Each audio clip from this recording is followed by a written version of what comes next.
Les pharisiens sont les interlocuteurs principaux de Jésus dans les évangiles. Ainsi, il est très important de prendre un moment pour parler de leurs croyances et de leur histoire. Nous ne sommes pas certains de l'origine du nom pharisien, mais c'est souvent associé au mot hébreu parouche ou les parouchim, qui signifie en hébreu les séparés. Parouchim nous aurait donné le nom pharisaios, qui sont les pharisiens. Même si on accepte cette étymologie, il faut encore déterminer de quoi exactement les pharisiens auraient été séparés. Est-ce que c'est de l'impureté rituelle? Est-ce que c'est des païens qui faisaient pression sur le peuple juif? Est-ce que c'est une séparation des juifs impurs ou peu éduqués dans la loi?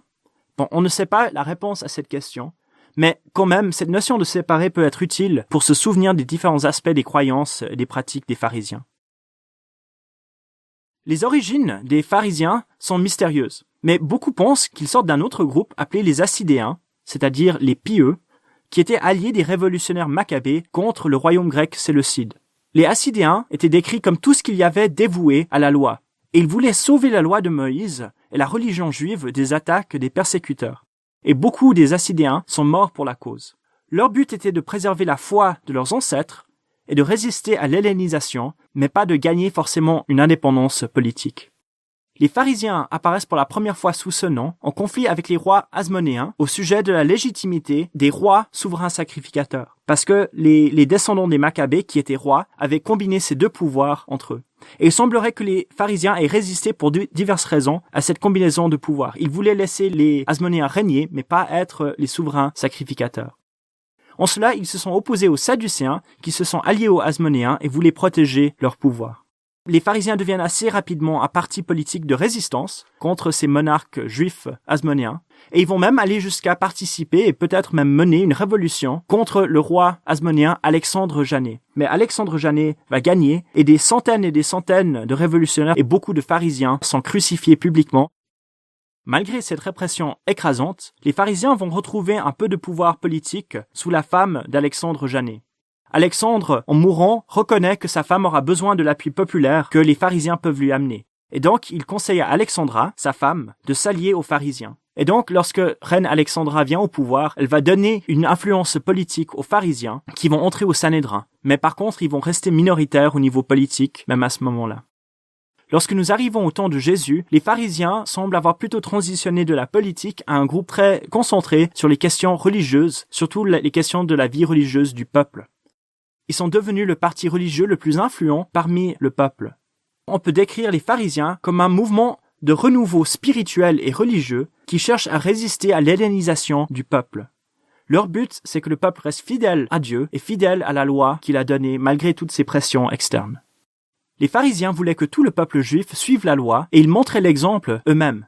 Ils agissaient par conviction sincère et profonde. Joseph nous dit que sous Hérode le Grand, 6000 d'entre eux résistèrent aux Romains en refusant de prêter serment à l'empereur et à Hérode. Ce geste et d'autres provocations menèrent à l'exécution de plusieurs pharisiens importants par Hérode. Les pharisiens vont quand même refuser de compromettre leurs croyances religieuses et leur fidélité à Dieu. Dans leur enseignement, ils rendent l'espoir au peuple en parlant de la résurrection des morts et d'un royaume de Dieu promis pour le peuple. Ainsi, par leur dévotion à Dieu, par leur engagement personnel et par cet enseignement qui donne courage au peuple, ils vont s'attirer le respect et l'admiration de tout le peuple, ce qui malheureusement va devenir pour eux une source d'orgueil. On ne peut pas faire un survol complet de tous les enseignements des pharisiens, mais voici quelques points importants de leur doctrine et de leur pratique. Premièrement, les pharisiens reconnaissaient comme inspirés par Dieu non seulement la loi de Moïse, mais aussi les écrits des prophètes et les écrits comme les psaumes, les proverbes et ces autres écrits de sagesse que nous avons dans notre Ancien Testament. En cela, ils se différenciaient des Sadducéens qui ne reconnaissaient que la loi de Moïse. De plus, ils enseignaient, basés sur les annonces des prophètes, surtout Daniel, qu'un jour il y aurait une résurrection des morts, que Dieu allait établir son royaume et qu'il y aurait un jugement dernier des justes et des injustes. Les pharisiens étaient de plus connus pour leur exactitude minutieuse dans l'interprétation et la pratique de la loi. Leurs scribes étaient les experts pour interpréter la loi de Moïse. Les pharisiens préservaient l'interprétation de la loi de leurs scribes dans ce qu'ils appelaient la tradition des anciens ou encore la loi orale, la Torah orale. Cette tradition des anciens était transmise oralement de maître à disciple et n'était pas mise par écrit. C'est seulement des siècles et des siècles plus tard qu'on aura une version de cette tradition orale mise par écrit dans la Mishnah et le Talmud. Mais à l'époque de Jésus, la tradition des anciens était considérée comme égale ou même parfois supérieure à la loi de Moïse, en tout cas au niveau de la pratique. Et il y a des traditions plus tardives, mais qu'on pense remonter jusqu'au temps de Jésus, qui disaient que les pharisiens prétendaient que leur tradition orale avait été donnée à Moïse sur Sinaï en même temps que la loi écrite, et qu'il l'avait transmise à Josué, qui l'a enseignée aux prophètes, qui l'ont enseignée aux scribes, jusqu'au temps de Jésus. Donc ils reconnaissaient la tradition des anciens comme étant inspirée, tout comme la loi de Moïse, ce qui est assez surprenant pour nous, mais nous aide à comprendre les évangiles. Il y a même une tradition plus tardive aussi qui disait qu'il est pire de parler contre la tradition des anciens, ou la loi orale, que de parler contre la loi de Moïse elle-même. Les pharisiens se distinguaient aussi dans leur recherche d'une pureté qu'on pourrait dire lévitique dans tous les aspects de leur vie. C'est-à-dire, ils voulaient être aussi propres que le prêtre ou le sacrificateur dans le sanctuaire, mais à tous les moments de leur vie. Pour accomplir cela, ils faisaient très attention aux règles alimentaires, à ne seulement manger ce qui était pur, mais aussi avec des lavages rituels pour se purifier avant de manger et à d'autres moments. Ceci menait aussi à une séparation stricte d'avec les païens, mais aussi d'avec les juifs pécheurs qui risquaient d'être impurs. Les pharisiens essayaient d'observer minutieusement les règles qu'ils avaient au sujet des sabbats et des dîmes. Ils mettaient beaucoup d'efforts de ne pas travailler, même par mégarde, le sabbat, et de faire la dîme de tout ce qu'ils avaient et même de tout ce qu'ils achetaient, au cas où le marchand n'avait pas fait la dîme lui-même. Les pharisiens portaient les franges sur leurs vêtements, mais des grandes franges bien visibles, et des phylactères, qui étaient des petits récipients qui contenaient les passages des Écritures sur leur corps. Finalement, les pharisiens enseignaient que le royaume de Dieu allait venir, mais que ce royaume serait à caractère national et politique. C'est-à-dire que ce serait un royaume comme au temps de David, qui était un royaume juif avec une capitale, une armée, etc. Et on voit une description de cette vision, par exemple, dans les psaumes de Salomon, surtout le psaume 17. Les pharisiens avaient énormément d'influence dans la vie du peuple juif. Voici juste quelques citations de Joseph au sujet des pharisiens dans la période intertestamentaire et à l'époque de Jésus. On lit dans Antiquité 13 ceci. « Les Sadducéens ne parvenant à convaincre que les riches et n'étant pas suivis par le peuple. Les pharisiens, au contraire, ayant la multitude avec eux. » Un autre moment, il dit « Ces hommes ont une telle influence sur le peuple, en parlant des pharisiens, que même s'ils parlent contre le roi ou le grand prêtre, ils trouvent créance. » Un autre passage nous indique au sujet des pharisiens. « C'est ce qui leur donne tant de crédit auprès du peuple, que toutes les prières à Dieu et tous les sacrifices se règlent d'après leur interprétation. Leurs grandes vertus ont été attestées dans les villes, rendant hommage à leur effort vers le bien, tant dans leur genre de vie que dans leur doctrine. » Et finalement, dans Antiquité 18, 1, 4. « Lorsque les Sadducéens arrivent aux magistratures, contre leur gré et par nécessité, ils se conforment aux propositions des pharisiens, parce qu'autrement le peuple ne les supporterait pas. » Ce que nous voyons dans ces différents portraits, c'est que les pharisiens étaient vraiment le parti du peuple, à tel point que même les rois et même les Sadducéens qui détenaient le pouvoir religieux officiel, ils étaient obligés de faire les rites au temple à la manière des pharisiens pour éviter de se mettre le peuple sur le dos. Les pharisiens représentaient donc pour le peuple juif l'idéal d'un Israélite fidèle. On a regardé les passages dans Maccabée des persécutions des Juifs fidèles aux mains des Grecs. Il faut savoir que ces gens-là, leur héritier idéologique, ce sont les pharisiens. Et lorsque les Juifs pensaient à leurs ancêtres martyrisés pour leur foi, ils pensaient que c'était les pharisiens qui avaient le mieux conservé ce désir d'honorer Dieu de tout leur cœur. Donc c'était vraiment des gens très honorés et très appréciés. Nous tournons désormais vers Jésus et les pharisiens. Et il y a énormément de choses à dire sur Jésus et les pharisiens, donc on va être obligé de faire une sélection et d'aller assez rapidement. Mais il faut savoir en commençant qu'il y a des contacts positifs entre Jésus et les pharisiens. Certes, il y a énormément de choses sur lesquelles ils sont en désaccord et même en conflit, et un conflit qui mènera à la mort de Jésus. Mais il y a des choses positives à dire au sujet de Jésus et les pharisiens. Et nous allons faire un survol de cela pour commencer. Premièrement, tous deux reconnaissaient l'autorité des prophètes et des écrits. Jésus enseignait aussi la résurrection des morts et défendait cela avec les pharisiens, et aussi la venue du royaume de Dieu et qu'il y aurait un jugement à venir. Les pharisiens croyaient que Dieu était à l'œuvre dans le monde et qu'il était en train d'accomplir son dessein en faveur de son peuple. Et Jésus aussi vient en disant que le dessein de Dieu est en cours de réalisation. Et tous deux partagent cette vision de Dieu comme un Dieu actif dans le monde, qui agit par la providence en faveur de son peuple et de ceux qu'il aime. Nous voyons aussi que Jésus et les pharisiens étaient d'accord concernant les plus grands commandements, qui étaient d'aimer Dieu de tout son cœur et d'aimer son prochain comme soi-même. En plus de ces accords doctrinaux, il y a même parfois des relations assez chaleureuses entre Jésus et les pharisiens. Nous découvrons dans l'évangile de Jean qu'il y a des pharisiens sympathisants de Jésus, comme Nicodème, et même probablement des disciples secrets qui étaient pharisiens. Nous voyons très souvent les pharisiens inviter Jésus à manger dans l'évangile selon Luc. même si souvent ces repas terminent mal avec Jésus qui va critiquer certains problèmes chez les pharisiens. Les pharisiens avertissent Jésus au sujet d'Hérode lorsque Hérode cherche à le faire tuer. Nous lisons dans les Actes que plusieurs des pharisiens sont devenus des chrétiens et des disciples de Jésus après sa résurrection. Et Paul, dans Actes chapitre 23, verset 6, devant le Sanhédrin, va aller jusqu'à se déclarer pharisien après sa conversion. Donc même lorsqu'il est chrétien, il ose dire « je suis pharisien ». Et bien sûr, il y a des raisons tactiques qu'on pourrait décrire là derrière aussi, mais il n'empêche que Paul n'a pas honte de dire « je suis pharisien », même lorsqu'il est chrétien. Et donc nous voyons tous ces points de contact positifs entre Jésus et les pharisiens. Donc ce serait faux d'imaginer que tout ce qu'il y a entre Jésus et les pharisiens est négatif et mauvais. Et pourtant, il y a beaucoup de négatifs dans cette relation entre Jésus et les pharisiens. Premièrement, au niveau de ces questions de la pratique de la loi. Nous avons vu que les pharisiens étaient minutieux et obsédés par ces questions d'interprétation et de pratique de la loi. Bon, Jésus va se heurter à leur conception. Jésus suit la loi de Moïse, mais il ne le fait pas à la manière des pharisiens. Jésus refuse d'observer leurs règles de pureté. Dans Marc chapitre 7, versets 3 et 5, lui et ses disciples ne se lavent pas les mains à la manière des pharisiens et de tout le peuple qui suivait leur exemple. Non seulement Jésus refuse de suivre les règles de pureté des pharisiens, il va même déclarer que tous les aliments sont purs, ce qu'aucun pharisien n'aurait pu accepter. De plus, Jésus critique l'obsession des pharisiens au sujet de la pureté rituelle, alors qu'il laisse de côté la pureté intérieure, cette importance de la compassion, de l'amour du prochain et de l'amour pour Dieu. Jésus ne va pas se plier aux traditions des pharisiens au sujet du sabbat, mais plutôt insiste sur l'importance du sabbat comme un don de Dieu pour les êtres humains. Les pharisiens vont même chercher un moyen de tuer Jésus quand il les défie publiquement sur la question du sabbat en guérissant quelqu'un le jour du sabbat devant eux. Jésus critique aussi les pharisiens parce qu'ils se focalisent sur les dîmes et les sabbats plutôt que sur la compassion.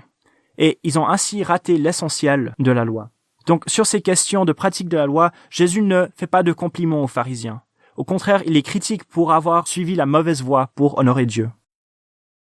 Il y a aussi un grand conflit entre Jésus et les pharisiens sur la question de l'autorité de la tradition des anciens.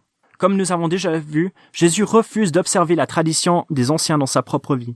Contrairement aux pharisiens, il ne considère pas ces traditions orales comme ayant une valeur ou une autorité dans sa vie ni dans la vie du peuple de Dieu. Jésus ne va jamais baser son enseignement sur la tradition de qui que ce soit, mais plutôt sur le caractère de Dieu et sa révélation. Lorsque les pharisiens viennent avec la question sur le divorce dans Matthieu 19, les versets 3 à 6, il faut savoir que c'était une question qui était très connue chez les pharisiens et qu'il y avait différentes écoles d'enseignement chez les pharisiens pour répondre à cette question.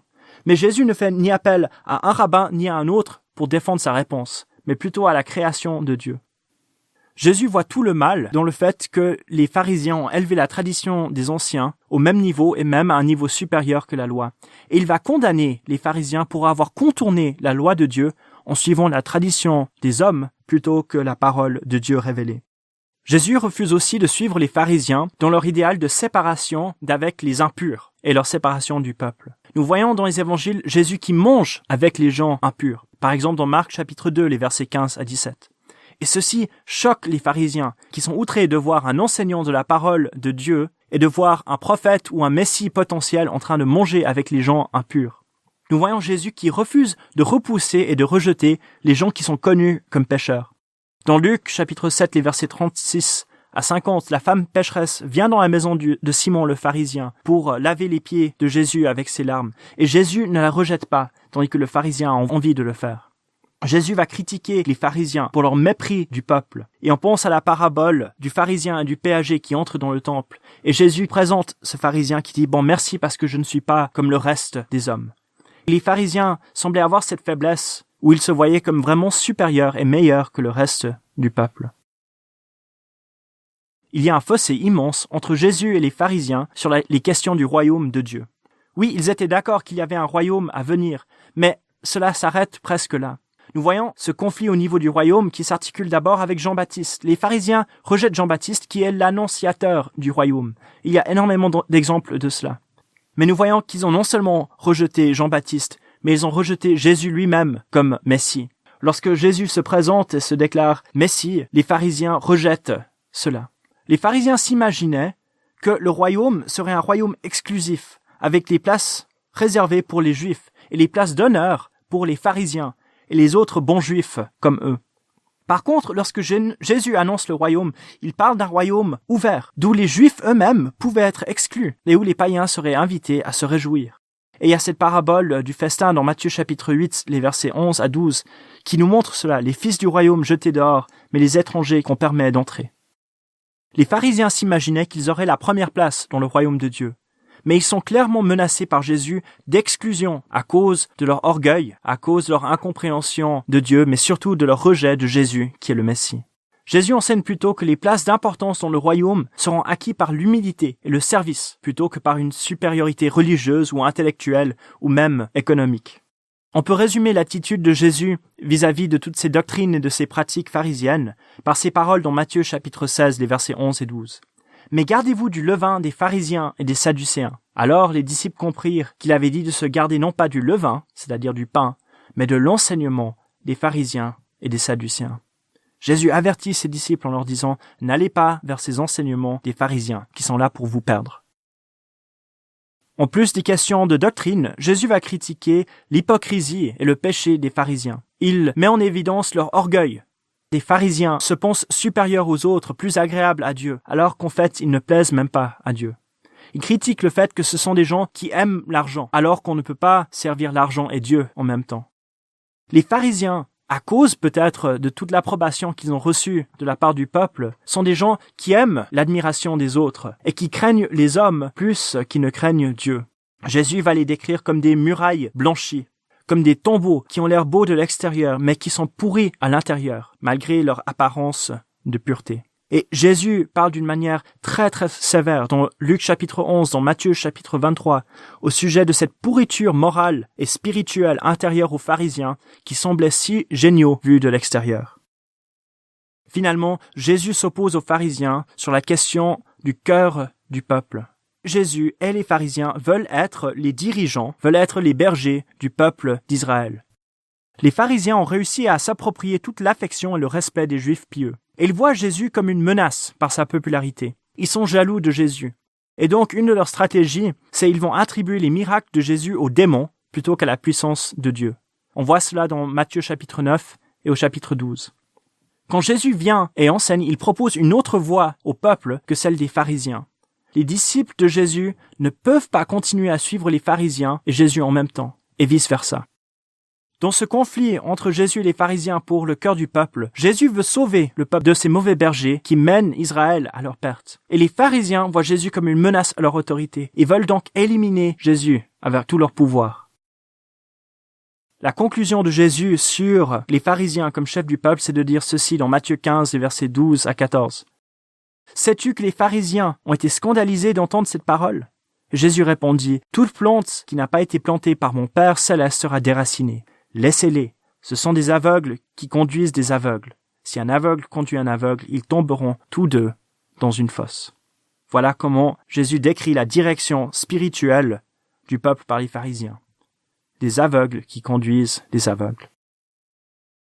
Pour conclure, il faut vraiment rappeler ceci. Jésus ne s'en prend pas aux méchants de la société lorsqu'il attaque les pharisiens, mais plutôt les héros des Juifs. Jésus révèle ce que les hommes ne voyaient pas, que les pharisiens, ces champions spirituels, étaient en fait des hypocrites, que leurs guides étaient en fait des aveugles.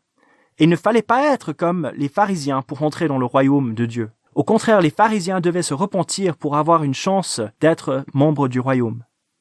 Jésus s'est créé des adversaires puissants chez les pharisiens, en mettant en évidence leur ignorance au sujet de Dieu et leur incompréhension des Écritures, en critiquant leur rejet du Messie et du royaume, en critiquant aussi leur mauvaise direction en tant que chef du peuple, et en mettant en évidence leurs péchés cachés personnels. Les pharisiens ne sont pas respectés par les élites, mais par le peuple. Et lorsque Jésus s'en prend à eux, il est en train de prendre un risque personnel. Mais il le fait parce qu'il a envie de sauver le peuple et de l'amener vers une vraie adoration et un vrai service de Dieu pour entrer dans le royaume.